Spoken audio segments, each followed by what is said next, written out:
knowing the expedition is about to go horribly wrong.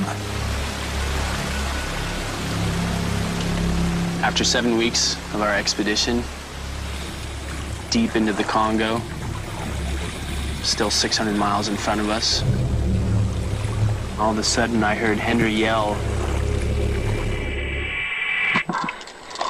"God damn it." Oh. Damn it. Oh, Henry. Fuck.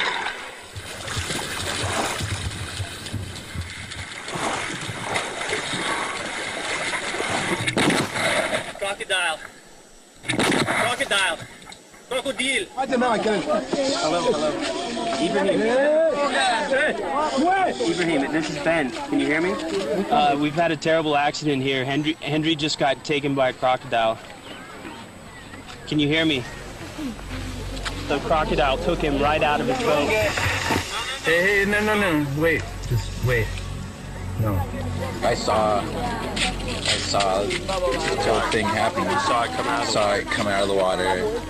It was big. I mean, his head was half the size of that kayak. It was massive. We got him by the shoulder. Yeah, it was just like, it was right up there. Ben and Chris recover Henry's boat, but no body. The villagers tell them 8 other people have been killed in these waters in the last 6 years.